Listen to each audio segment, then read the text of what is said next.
Hello, Elvis fans. Welcome back. This will be my first video since January of 2014. Sorry that it's been so long. As you know, I've had a lot going on in that time period. My sister passed away. I had two heart surgeries, and I got these glasses, so I hope you like the new look. Anyway, I have received a request to do a little video about Ginger Alden, and I don't know really where to go with that exactly.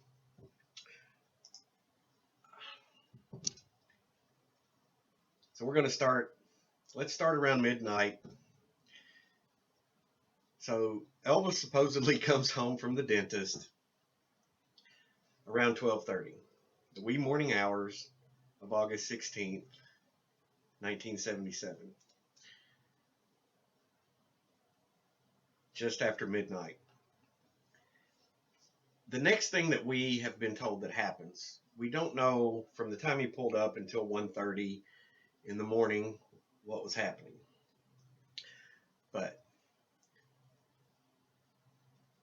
Ginger tells us that at 1:30 in the morning, her and Elvis went upstairs to the bedroom at Graceland and turned on the TV and sat there and talked until 4 a.m. She says they were talking about things like the tour that he was supposed to begin the next day, their wedding plans, how and when to announce their engagement. All of these things were supposed to happen between 1:30 and 4 o'clock in the morning. However, Mary Jenkins, who was a maid and cook at Graceland, writes in her book, Elvis the Way I Knew Him, that at about 2 o'clock in the morning, August 16th, 1977, that Elvis called downstairs on the house phone and asked Mary to come up and straighten his bed. It seems like an odd time to straighten a bed. It's time to get in the bed. And they were supposedly already there watching TV and talking. So why he would call down under those circumstances and ask that his bed be straightened out is a mystery. But anyway, that's what Mary Jenkins says happened. And she says she went up to his room to do that. And she said the room was quiet and empty and that the television was off. So did they turn on the television at 1:30 and turn it off before 2, when Elvis usually kept the television on 24 hours a day? She even mentioned in her book that she found that strange because Elvis kept the TV on all the time. Thinking he was in the bathroom that was connected to his bedroom, she changed his bed and then took his water bottle to Lisa Marie's bedroom to have it filled in her bathroom for him. The room was dark. She flipped on the light in Lisa Marie's room, and she was startled. She said Elvis and Ginger were sitting on the side of Lisa's bed, whispering, and that Lisa Marie was nowhere to be found. She mentioned that it was strange and so unlike Elvis. Where was Lisa Marie?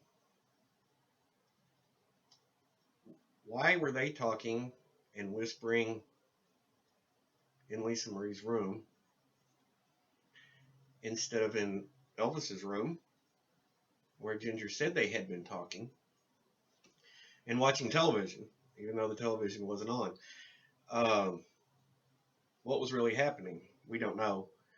Was Elvis distracting Ginger so other things could take place in the rest of the house? Had they just removed Lisa for some kind of to keep her from seeing certain things. Um, we don't really know. From that point, all we've been told is, at like early morning hours, 8 o'clock, whatever time it was, Elvis went into the lounge chair in his dressing room, bathroom, and was going to do some reading. Ginger went to bed. She took some Placidils, knocked her out, and she went to bed. The next part of the story that we know is she wakes up, notices Elvis isn't in the bed, and then finds him in the bathroom, face down on the floor, fetal position, knees against his chest.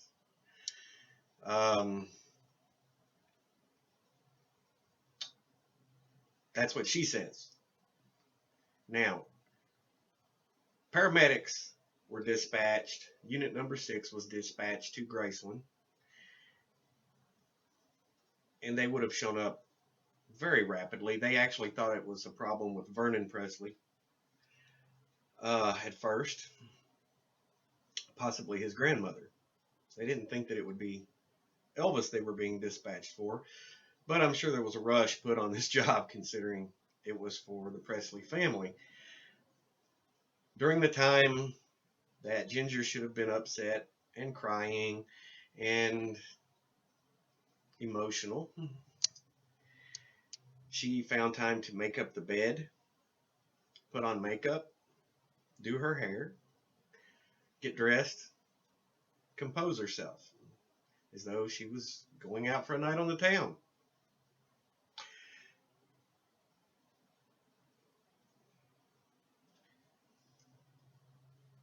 If you would be interested in, I have some other videos that show just how conflicting Ginger's stories are against other people's stories.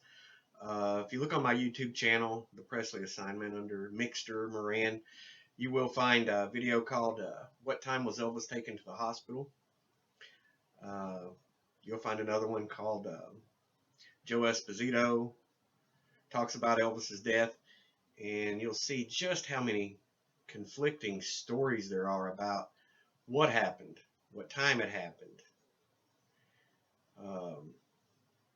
When was Elvis taken to the hospital? I mean, there's so many stories on that one. You really need to go watch that video.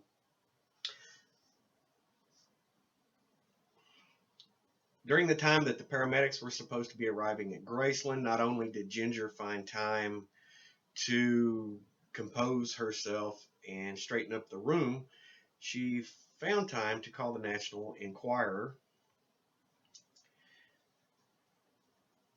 And as you know, the National Enquirer, a couple of days later, are the ones who were able to acquire a picture of whatever was in the coffin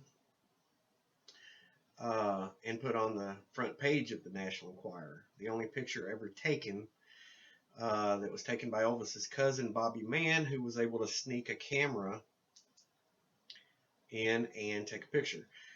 I don't know, was Ginger and Bobby Mann working together? Why did she call the National Enquirer? Why was she doing all of this stuff to begin with? I mean, you would think she would be too upset to care about any of those things. But nevertheless, they did happen. Now, after that, Ginger really kind of disappeared for a little while. That was, of course, in 1977. And in 1980 is where we're going to jump to next. Because in 1980, Ginger did a movie. It was a made-for-TV movie called Living Legend, The King of Rock and Roll. She co-starred in this movie, and the story revolves around the King of Rock and Roll who in the movie his name was Eli Caulfield. And on stage he was electric. He was supreme. Uh, but in his private life, things were not going well. Um, his health was deteriorating. Uh, he was abusing prescription drugs. Uh, at the end of the movie, I think, I haven't seen this movie for many, many years. I don't remember exactly how that ended. I don't remember if he just walked away. Somebody help me with that one. Please comment and let me know what you remember about that. I'm going to have to go back and find that movie. But I don't think he died. I think he walked away, and it was like a hint that Eli went on with a private life um, beyond his rock and roll days. Anyway, um, this is what I know about Ginger. Um, I don't think she's very honest. She just recently had a book come out that, um, of course, doesn't mention anything that would help us. She's sticking to her story. Her latest husband did pass away this year, and oddly enough, he passed away on August the 16th. Um, so I feel for her for that. Sorry that that happened.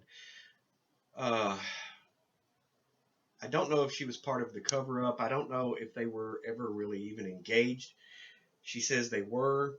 Uh, Elvis introduced her, if you remember correctly, in June of 1977 in his final televised concert for CBS. He had her stand up and he introduced her as his girlfriend. Um, and then in August, after he was gone, uh, she mentions that they were engaged. So she did have quite a rock on her finger. Don't know where that came from. Don't know if Elvis gave her that or not. He introduced her as his girlfriend. Month and a half to 2 months later, she said they were engaged. They could have gotten engaged during that time. I don't know. I don't know. I don't think she was very reliable and trustworthy, and I think Elvis was figuring that out at that time. So I don't know how much she was actually let in on as to what was going on. Like I said, when they were sitting in Lisa's room, and Lisa was nowhere to be found, and they were just talking at 2 o'clock in the morning, it's possible that he had her in there to keep her from seeing other things that might have been going on around the house or in his bedroom or bathroom. So it could be that she doesn't know anything and can't tell us anything. I don't know. Anyway, that's all the time I have for this video. I just wanted to throw something together and let you know that we're going to start getting into some more videos again. Sorry I've been away for so long. There's been a lot going on. But I'm back. So I'm going to see how many videos I can bore you with now. So thanks for sticking with me, and we'll talk to you all again very soon. Have a great day.